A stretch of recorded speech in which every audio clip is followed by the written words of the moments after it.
Beautiful people, thank you very much for joining us. This is the page here on GBC News. This is where we do chit-chatting. We get to who matter when it comes to sports development. And today, we want to celebrate the Afcon heroes and also the losers as well. They didn't lose. They finished second at least. They have something to go home. They have some cash. They have some medals to go and show. And also, in writing their memoirs or any other thing they can say, we also finished somewhere. But there is more to it than this one.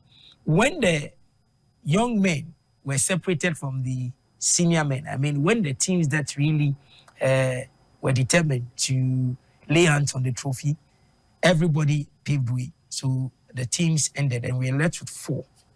Something played a role. It's the psychology of the team. It's the mentality of the team. And so today we want to just explore that subject whilst we're celebrating the excellence of the Ivorians.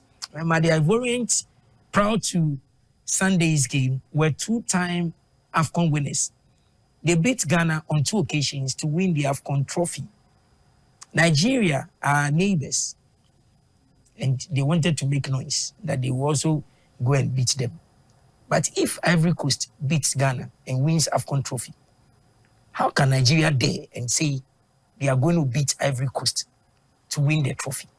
I still can't just get it. With 9 strikers, with players playing consistently, but with a coach that really doesn't understand the system of playing the Afcon. People talked, social media hype. CAF wanted Osimhen to reign supreme. So they directed all the cameras to be on Osimhen. Osimhen coughs, they take shots of him. He just finishes, he goes on social media and he's making noise. Osimhen never played anything better for them, but they kept him in their play. At the end of the day, the trophy is for the Ivorians. We're coming to look at the mentality, the psychology. And so I have a sports commentator in the house. He's a papa. His portfolio are many, but today he's dressed in as a commentator. He followed the Afcon from day one, so he understands what he's talking about. And so let me introduce my guest, no other person than the evergreen, Kukuu Dzane. So most welcome. Thank you very much, Theo. And how are you? Say Nigeria. It's been such a long time. Yes, Nigeria. And I go Panla. What a star story, eh? But they are our neighbors, English speaking. We love them. They've branded themselves very well. And I'm sure moving on, other things will happen in their lives. I love the game. I think it was a fantastic tournament. Okay. We have to congratulate FIFA, CAF, the president of Ivory Coast. Apparently, he put in about $1 billion to make sure this tournament went on well. The local GFA in Ivory Coast and the local LOC. And of course, the supporters. Without the supporters, the game would not even come on. So I'm very enthused about what happened. And I think it was super fine. And we'll congratulate them once again. Do you see or do you see this tournament really raising the bar, looking at the fact that a lot has been said about Africa, and particularly West Africa, in terms of even daring to put up infrastructure that meets international standards, raising the bar in terms of hosting? The last time a West African country hosted the Africa Cup of Nations, CAF rated it. That was Ghana, 2008. CAF rated it as the best organized tournament. Now there is Ivory Coast. Right. Have they raised the bar? Have they really proven a point that... I think Ivory Coast has done a wonderful job. You know, in sports, you have to look at the media interventions, the pictures that we're talking about, zooming on people. Take the Premier League as a format, as to how they've branded the Premier League in a way that every week we all run to go and watch the Premier League. And I think they've used that format in this tournament, and it's done very well. The capacity was about 60,000. Yes. The stadium was about 40,000, I think. So you can see how, how the pictures were taken and the general organization, giving of the medals itself, see how it was organized. Hitherto, we tend to be a bit, you find African people getting a bit jittery going around and then messing the whole thing up at the end of the game. But this time, you can find everything was structured well. Everybody had his position. The structures were fine. And I think it was a fantastic organization. You touched on earlier on about the involvement of the presidency and the investment they put in. Yes. You think that it's time we change the narrative here, because it's like when we see governments trying to invest in the game, we tend to raise eyebrows and decide to remember that there are students in Ghana that study under trees without classrooms, and so there's no need to invest in the game and stuff like that. You talked about the president, the government itself, using $260 million to put up one stadium. Another one. Let's go back to Dr. Kwame Nkrumah and the Black Stars, Ohene Dzane, and how he himself was very interested in the Black Stars. I talked to Sekofi some time ago and he said, look, we didn't have any bonuses, and we were very upset. We were going to play the football. And Dr. Kwame Nkrumah asked Ohene Dzane to bring them to the Flagstaff House. So they go to the Flagstaff House. They sit down there wondering what their old man was going to say to them. They waited for 1 hour. When he came out, he says to them, I hear you guys are not going to play football. He said, oh, we're all going to play. We will play. We'll all play. So, and he took the sports as a personal thing. I understand the president of Ivory Coast loves football. You have to love football. You can't sit at the presidency and say, take the money. You guys go. You must be involved. You must have a body language that suggests that you are supporting them all the way. So what if you have reps, like a minister for youth and sports, you've entrusted him, you have an FA president, you respect them, that I'm giving you a mandate, do it on my behalf. Is it wrong? It's not the position in itself. It's the body language of the person that is at the GFA, the body language of the minister. You take somebody like E.T. Mensah years ago. He loved sports. He ate sports. Everything was sports. And then he coined the phrase, sports is big business. You remember these things that happened? So there has to be a certain involvement, and I would have thought that if you want to put somebody within those positions, they must know what the sport is like. It's different having an academic aspect of sports, and it's different having to sit down with the boys. The psychology of sports is having to give them this confidence. Young boys at an average of 23, 24 years old, give them commitment, show them how to communicate in football, show them control. This gentleman you just made, the Osimhen or something like that. I suspect that he was the reason why they lost the game. Because he started this aggressive behavior on the pitch, was totally out of character. The game is a fair game. The beautiful game is a fair game. He started wagging his fingers to somebody, and then his goalkeeper comes on, trying to show some aggressive body languages. They ended up giving a yellow card to their coach. That was the beginning of their downfall. You notice that the Ivory Coast guys were all very cool, very calm, controlled. Control in sports activities as a top athlete is very, very important, on pitch and off pitch. You understand what I'm saying?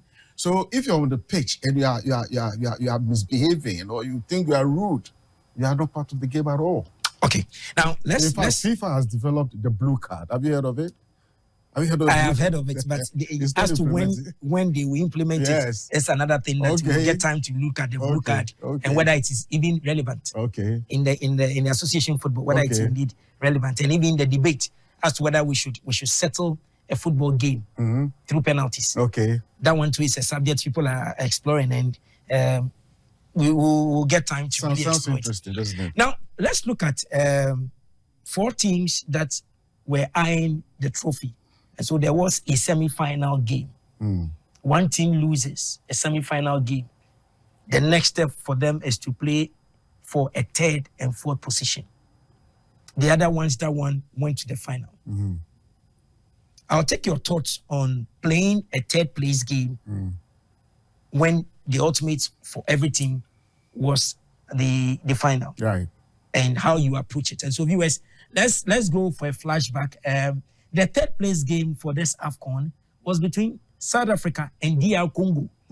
All of them were aiming to go. If you look at it, South Africa had won the Afcon once, DR Congo twice. And so everybody was hearing that they will go and make it 3 or 2.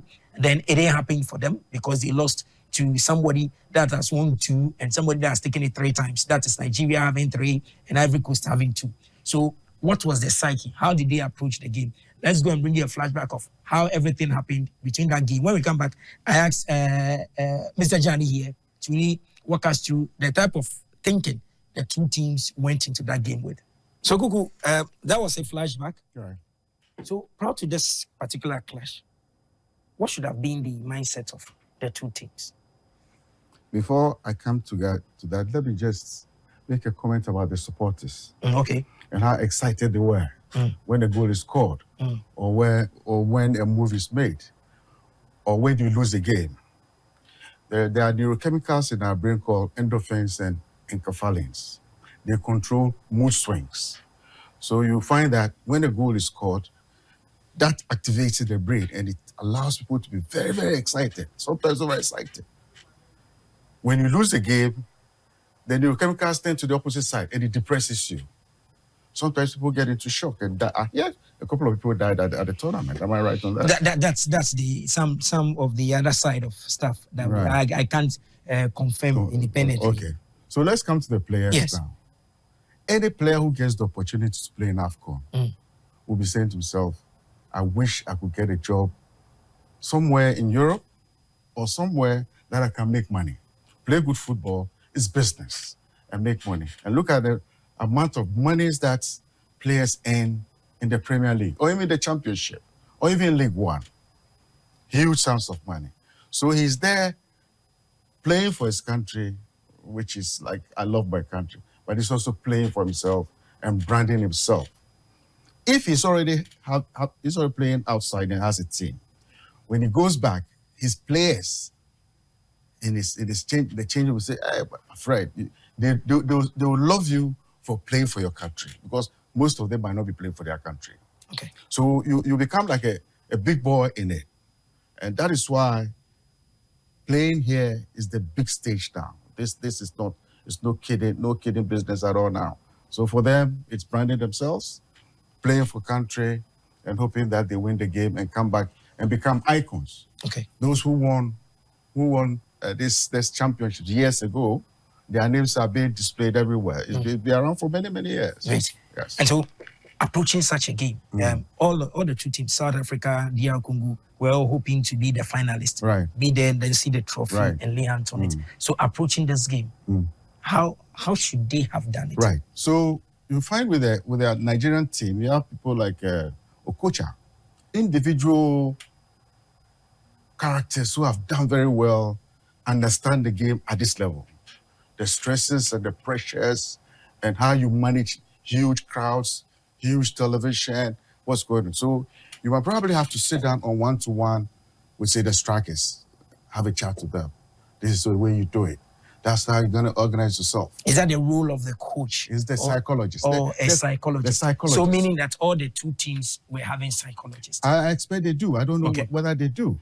But if they have, it's an excellent thing that you need to have within your team. Okay. Because you can quickly read who is under so much pressure, so much, stress, and who is having problems. He could probably having problems at home before he came to the tournament. But if you watch the game itself, the highlights, DR Congo had better of the opportunities to score than South Africa. Yes. By the end of the day, they couldn't score. Yes, that's football. So does it mean that DR Congo were the aggressor on the day and that it didn't go their way, or it was just that South Africans really understood the surroundings and what goes into it, and so they were more composed and focused and decided to go for it?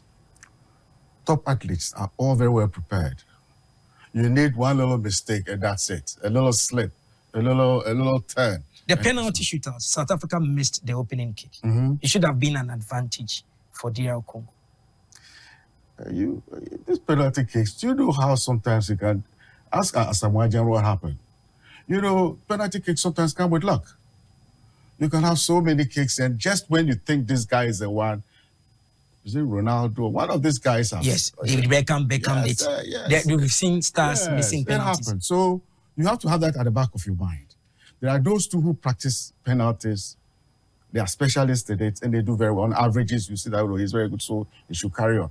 Some people freeze at the time of penalties because of the huge tournament. Their legs freeze, and then he ends up putting the ball somewhere else.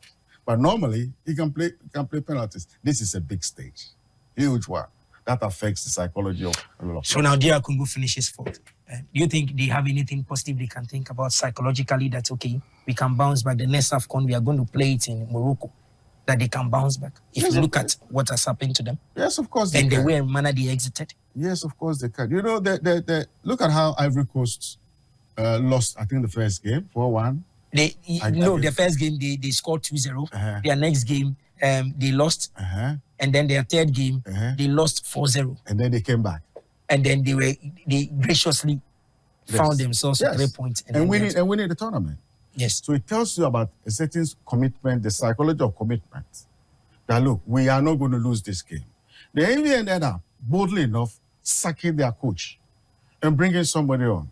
So you don't stop. And that is all to do with the coach and the psychologist. Say, look, get on with it. And show them how to get on with it, the strategy to get on with it.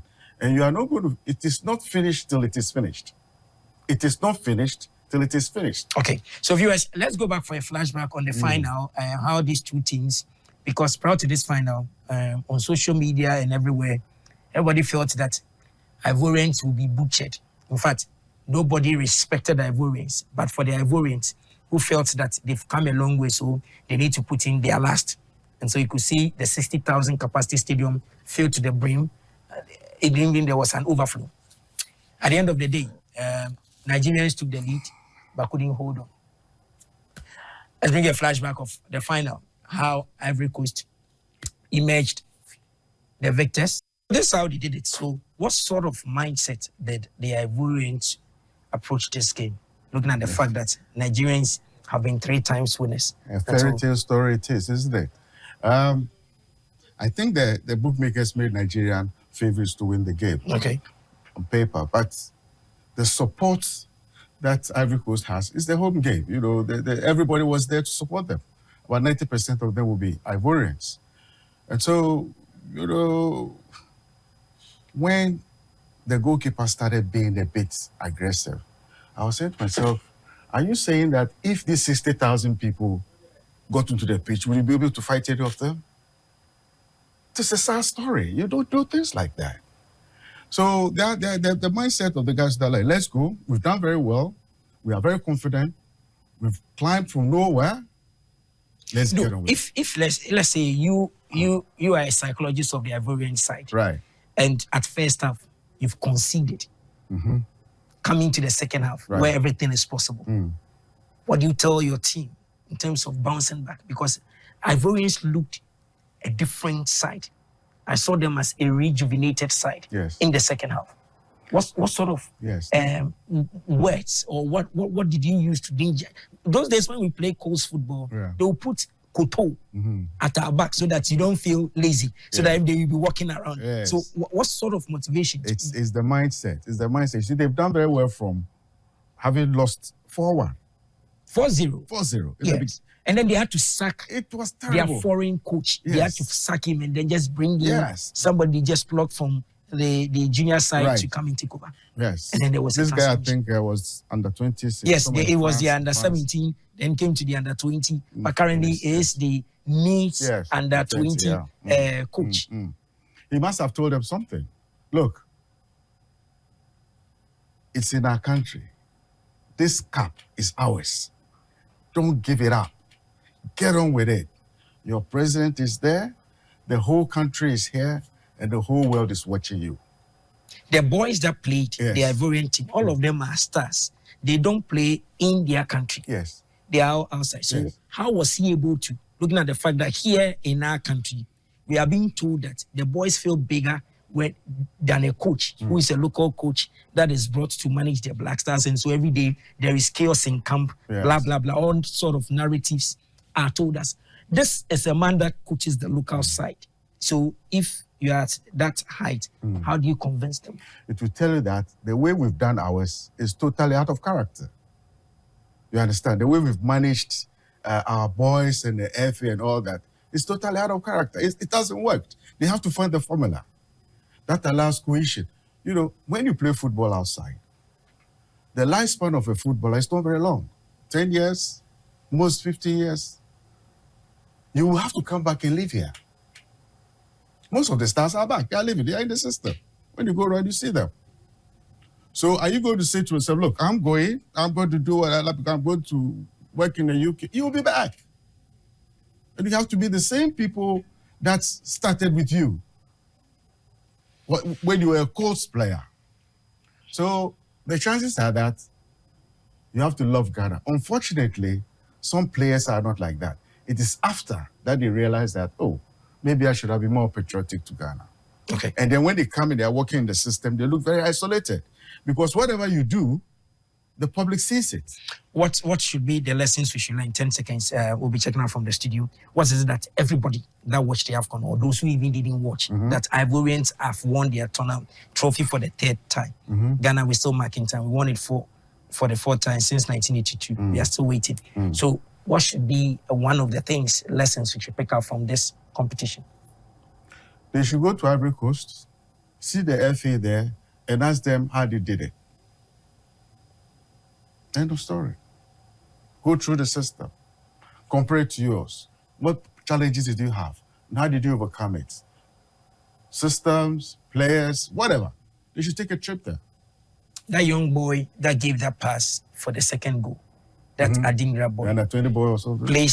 Stays in Ghana, plays here. That's it? Yes, that boy. I didn't know that. So if we are talking about developing players, we shouldn't be lacking developing players. We have the players. So there should be something that really is not working. If you follow him. So you look at it and where have we gone wrong? You know, when you meet some of these guys who act as agents, not so agents, any boy who is told, who is coming from the poverty line, that look, I have a team in India who will pay you £500 a week, he'll go. He could be one of the best players. But because they become from a subculture of poverty, and there's nothing in the house, and you'll be paid £500 a week, you go. So you are taking a lot of players out who are not very matured, who understand the game properly, and because of poverty, is gone. This guy is lucky to have been captured. From now on, you do very, very well. Okay. Thank you very much. Mr. Dzane, thank you very much for your time. And so the debate still goes on. We'll still be talking about lessons we are learning from this Africa Cup of Nations, the role of government in football. See the role of government in football. I didn't say sports. The role of government in football. So if president gives money and we bash the president, we do everything about it. Let's see how it goes. The page you turn same time tomorrow. Bye for now.